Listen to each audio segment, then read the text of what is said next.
Congress leaders സമ്മിറ്റിൽ നിലപാട് പറഞ്ഞ K Muraleedharan അടക്കമുള്ള നേതാക്കൾ മുസ്ലിം ലീഗ് അടക്കമുള്ള ഘടകകക്ഷികളെ പിണക്കരുതെന്ന് കെ മുരളീധരൻ പറഞ്ഞു. സമുദായിക സംഘടനകളെ പൂർണ്ണമായും വിശ്വാസത്തിലെടുക്കണമെന്നും മുരളീധരൻ ആവശ്യപ്പെട്ടു.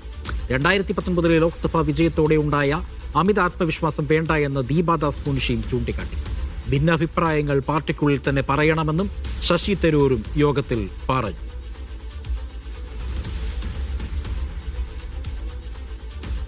വിവരങ്ങൾ നൽകാനായി വയനാട്ടിൽ നിന്നും അസ്ലമുണ്ട്. അസ്ലം,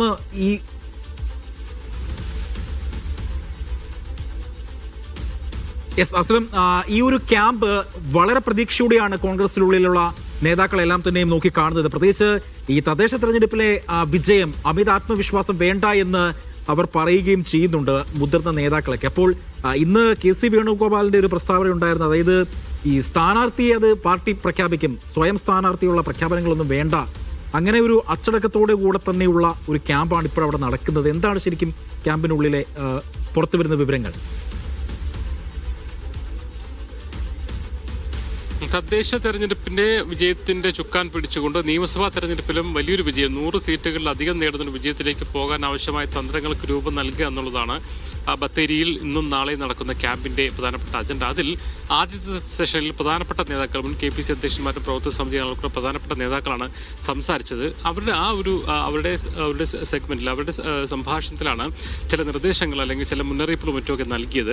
അതായത് മുസ്ലിം ലീഗ് അടക്കമുള്ള ഒരു ഘടകകക്ഷികളെയും പിണക്കാതെ മുന്നോട്ട് പോകാനെന്ന് കെ മുരളീധരനും രമേശ് ചെന്നിത്തലയും ഒക്കെ പറഞ്ഞു. കാരണം എം എം ഹസൻ ഉൾപ്പെടെയുള്ള നേതാക്കൾ പറഞ്ഞു. കാരണം ലീഗ് അധിക സീറ്റാണ് ചോദിക്കുന്ന അടക്കമുള്ള കാര്യങ്ങൾ പുറത്ത് ഇപ്പോൾ തന്നെ നിലപാടായി വന്നിട്ടുണ്ട്.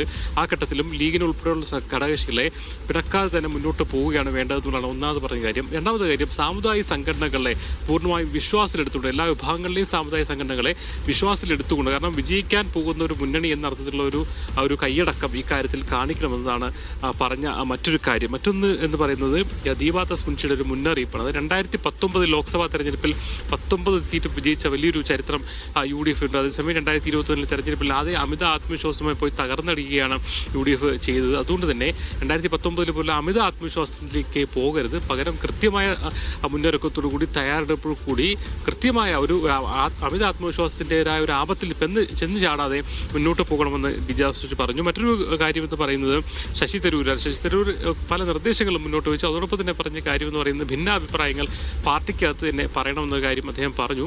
മുരളീധരൻ ഉൾപ്പെടെ ചില നേതാക്കൾ അതിലൊരു തമാശ എന്ന രീതിയിൽ അദ്ദേഹം മറ്റൊരു പ്രതികരിക്കുകയും ചെയ്തിട്ടുണ്ട്. കാരണം ഇത്തരം അഭിപ്രായങ്ങൾ പറയുമ്പോൾ മറ്റുള്ളവർ, ജനങ്ങൾ കളിയാക്കൽ അല്ലെങ്കിൽ പരിഹസിക്കുന്ന അവസ്ഥയിലേക്ക് പോകരുത്. കാരണം പലപ്പോഴും ശശി തരൂരാണ് ഭിന്നാഭിപ്രായങ്ങൾ പലതും ദേശീയതലത്തിനെതിരെ വരെയുള്ള ഭിന്നാഭിപ്രായങ്ങൾ പരസ്യമായി പറഞ്ഞ ഒരാളെന്നൊരു വസ്തുത കൂടിയുണ്ട്. എന്തായാലും അത്തരം കാര്യങ്ങൾ വലിയ വിവാദങ്ങളില്ലാത്ത സമയം കൃത്യമായ നിർദ്ദേശങ്ങൾ എന്തൊക്കെയാണ് ഇനി മുന്നോട്ട് പോകുമ്പോൾ പാലിക്കേണ്ട കാര്യങ്ങൾ എന്ന കാര്യങ്ങളാണ് പ്രധാനപ്പെട്ട നേതാക്കൾ പറഞ്ഞത്. ഇപ്പോൾ അതിൻ്റെ ഗ്രൂപ്പ് തിരിച്ചുള്ള ചർച്ചകളിലേക്ക് പോയിട്ടുണ്ട്.